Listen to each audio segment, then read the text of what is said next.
You turn my mourning into dancing. You turn my mourning into dancing.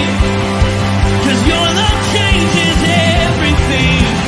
Your love changes everything. Oh, there's something about your love. Something about your love changes everything in my body. Oh, something about your love. Something about your love changes everything. It changes everything. Something about your love. Something about your love changes everything. It changes everything. Something about your love. Something about your love changes everything. Changes everything. Something about your love. Something about your love changes everything. Something about your love. Something about your love changes everything. Changes everything. Something about your love. Something about your love changes everything. Changes everything. Something about your love. Something about your love changes everything. You turn my mourning into dancing. You turn my mourning into dancing. You turn my mourning into dancing. You turn my mourning into dancing. You turn my mourning into dancing. Something about your love. Something about your love changes everything. Rooted men, good morning. Pastor Tom, Firmly Rooted Church, and it is good to have all of you on board. I had some issues with the internet, and I guess I want to just make sure that you can see me and hear me. I think I'm finally connected in all the places I'm supposed to be connected. So give me a thumbs up, let me know. Also, a couple things. We had a great, awesome Firmly Rooted barbecue yesterday. Thank you for all of you that came. We even had a couple from Freedom come, and what a worship service we had yesterday with the Freedom family. I don't know, man. God is good. We got a lot of great things going on. The service was good. The Bible study.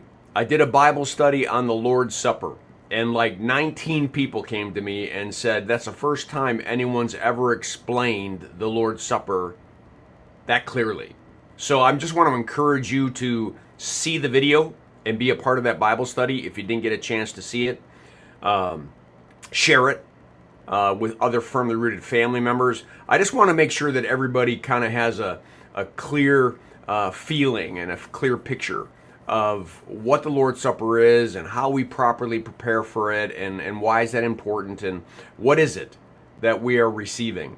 And so please take a look at that. Let me say hi to a few people, and first of all, let me go to the bottom. Okay, Chris Connolly says we're good. Glenn says we're good, so thank you very much. And by the way, Glenn says good morning. Ken Gooch says good morning, fellow brothers in arms. And there's Chuck B. And there's Chris. And I'm out there on X. There's other people on board. They just haven't chimed in yet. I can see them.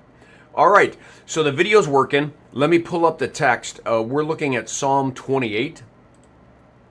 And it gives us a chance to look at the heart of David as he begins to speak with God, talk with God, and talk about what all that means. The title of this one is "The Lord is my strength and my shield. He provides me the oomph to get going, and He's my shield of protection when I need Him.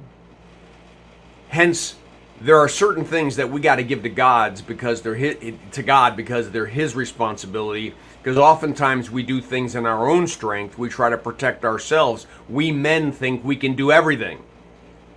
One of the things we got to realize, guys, is that in our relationship with God, we're still boys. We're sons. You know, when we become adults in this world, we kind of know things, and we've kind of have a knowledge of how the world works, and we download that to our sons and daughters. But when it comes to the universe, when it comes to how everything's working in the world and in life, we no longer have that control. It is okay for us not to be in control and making sure that we got all the I's dotted and T's crossed, because God's got to be involved in some of these things. So listen to what David says. To you, O Lord, I call, my rock. Be not deaf to me, my rock. I stand on you. Peter, you're no longer Simon, but you're Petros, rock. To you, O Lord, I call, my rock. Be not deaf to me, lest if you be silent to me, I become like those who go down to the pit. If you don't speak to me, if you don't breathe life into me, if you don't guide me, if you don't direct me, I'm just going to be lost. Hear the voice of my pleas for mercy when I cry to you for help, when I lift up my hands towards you, your most holy sanctuary. I guess one of the quick questions to ask is, do we? Or are we those men who try to do it all on our own, and then everything crashes, and then we finally call upon the name of the Lord? How about we call upon Him all the time, giving Him the things He needs to be in control of, and us taking what we need to be in control of, and so that this movement upward towards God is a constant and not just when we're in trouble. Do not drag me off with the wicked, with the workers of evil, who speak peace with their neighbors while evil is in their heart, who say one thing but do another. Peace, but not really. Security and safety, but not really. Always have to remember that there are liars among us. Why? Because the thief comes to steal, kill, and destroy, and Jesus says he is a liar. He tells us he's a murderer from the beginning because he doesn't know the truth, and there's no truth in him. And when he lies, he speaks his native language because he's a liar and the father of lies. Gentlemen, we got to become more spiritually attuned to making sure that as we're everything from reading the newspaper and watching the news and being on social media to living in our homes and our lives and our families and our communities, we have to be discerning enough to know what truth is and what the lies are. Give to them according to their work and according to the evils of their deeds. Give them according to the work of their hands. Render them their due reward. Basically, cause those liars to run into walls and run into, their issues, and ultimately the goal will be to wake them up, right? But don't let them have an effect on me, Lord, because I'm trying to connect to you, your unconditional love and your truth. Because they do not regard the works of the Lord or the works of his hands, he will tear them down and build them up no more. He eventually, God of the universe, will move heaven and earth to make sure that his kingdom is still moving forward in the way that it wants to be. Not even the gates of hell can stand up against the movement of the kingdom. So blessed be the Lord, for he has heard my voice and my pleas for mercy. The Lord is my strength and my shield. In him my heart trusts, and I am helped. My heart exults with my song. I give thanks. I guess I just want you to realize, gentlemen, the only reason David is saying all of these things, that my hope is in God, and he's my rock, and he's my fortress, and he delivered me, because he spent time before this seeking God. He spent the necessary time taking whatever the situation is that he was dealing with and saying, hey, God, I need you. And so then God all of a sudden shows up and bam, he sees it and now he recognizes it and praises God for it. The Lord is the strength of his people. Notice the confidence he's coming back to.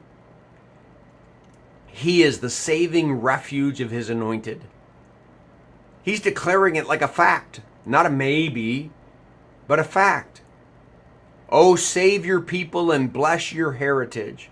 Be their shepherd and carry them forever. Be their shepherd. How about for you and I? Father, be my shepherd. I don't want to carry the whole load. I don't want to bear the whole responsibility of protecting and providing and deciding. I need you. There's so many voices telling me this and that and this and that. I need you to pierce through all of that confusion and guide me, direct me, hear me. And all of a sudden he does. And you and I, our hearts, receive a word from him. All of a sudden we feel we should go this direction. All of a sudden we do, and he blesses us. And he proves that he's active in our daily lives because we're acting like he's in our daily lives. You see the connection? Let's not just go to him when we're in trouble. Let's go to him every single day because he's our Father. And he knows stuff that we don't know. And so we need him to guide and direct us so that we can be the best men that we can be. All right. I think I will leave it at that. Let's see here. Yeah. All right, gentlemen. Have a great day. Make it a firmly rooted day. And may someone see Jesus in us today. Peace.